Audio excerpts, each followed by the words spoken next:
Fala, Tricolor! Começando mais um giro aqui no Flu Sem Filtro. E hoje tem informação importante sobre o que o Marcão está preparando nessa primeira semana cheia de trabalho, principalmente envolvendo o Xerém. E ó, vocês viram o que o Atlético fez com o Bairro ontem? Rapaz, o Fluminense no domingo pode ter um problemão pela frente e a gente vai falar sobre isso aqui. Então seja muito bem-vindo aqui ao canal. Sou o Leandro, para quem não me conhece.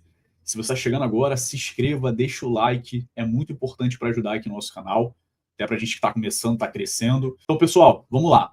A notícia, segundo o GE, a proximidade do Marcão com as categorias de base já é refletida, tá, internamente como um trunfo para o Fluminense. O Riquelme e o Júlio Fidelis já ganharam os minutos contra o Remo e não foi por acaso, até porque nas vésperas da partida contra o Remo, o Wesley Natan e o outro garoto Naran, né, também treinaram com o elenco e um dos dois seria relacionado caso o Savarino não tivesse condições para a partida contra o Remo. Como o Savarino teve condições de jogo, ele foi relacionado, então o Wesley Natan e o Naran Lucas, pessoal.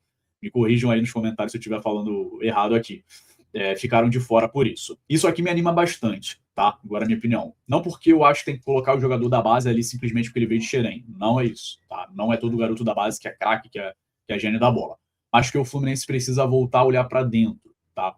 Uma coisa que a gente não via com o Zubeldia.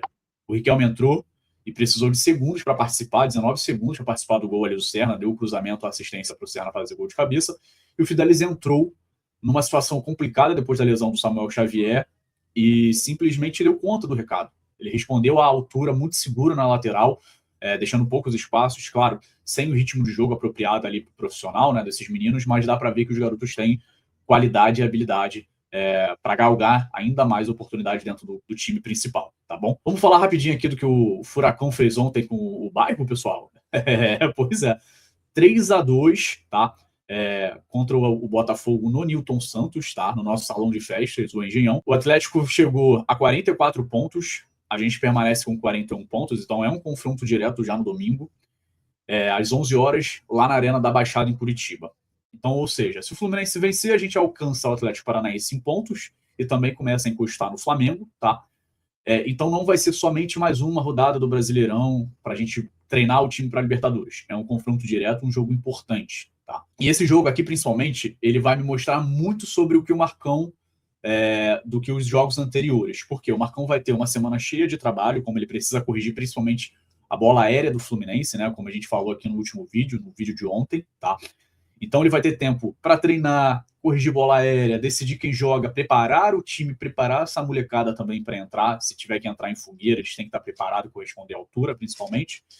E até agora, né, nos jogos que passaram, a gente não conseguiu ver uma assinatura clara do Marcão. Então a gente vai começar a ver a assinatura clara do Marcão / Thiago Silva. Né? Todo mundo sabe que não é segredo, o Thiago Silva atua aí como auxiliar técnico direto do Marcão. Então a gente já começar a ver o esboço ali também do Thiago Silva como técnico, será?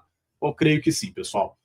E eu vi uma arma muito perigosa do Atlético Paranaense no jogo de ontem, que me chamou muita atenção. Né? Foram 2 gols ali em 13 minutos, né, do primeiro tempo. E nesses 13 minutos, né, do primeiro tempo, os gols nasceram de um comportamento muito claro do Atlético Paranaense no campeonato por inteiro. Uma progressão, né, uma pressão agressiva e a recuperação da bola perto da área adversária.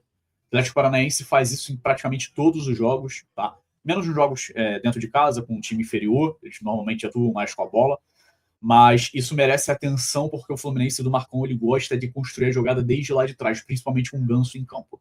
O Thiago Silva participa, o Ganso abaixa para organizar esse meio campo, a saída de bola também, junto com o próprio Martinelli, e o time tem que controlar o passe muitas das vezes lá atrás, ou seja, uma saída um pouco mais lenta.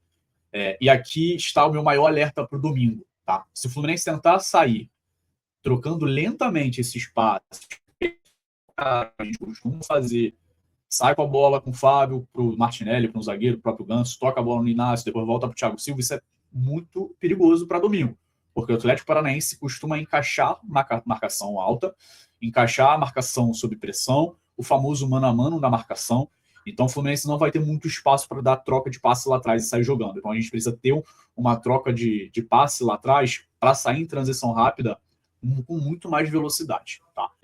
E aqui, vamos falar rapidamente sobre o artilheiro do Brasileirão, né? O próprio Kevin Viveiros, que ontem também deixou o dele, guardou 2 vezes contra o Botafogo, simplesmente chegou a 16 gols no Campeonato Brasileiro e assumiu isoladamente a artilharia.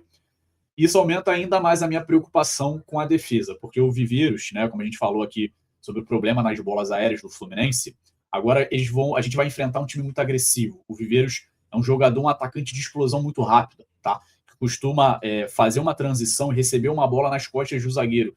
E a gente tem o Thiago Silva já com a idade avançada, o Inácio também que tem uma explosão, mas também não tem a correria como o próprio Viveiros, não tem o porte físico como o Viveiros. Isso é muito perigoso para a gente. Então é muito bom o Fluminense tomar cuidado também quando tiver fazendo uma progressão ofensiva, tomar cuidado para não perder essa bola tão rapidamente ali no meio campo, para não sofrer uma transição rápida para o Viveiros e o Viveiros partir cara a cara com o Fábio. Então a gente tem que tomar muito cuidado com isso.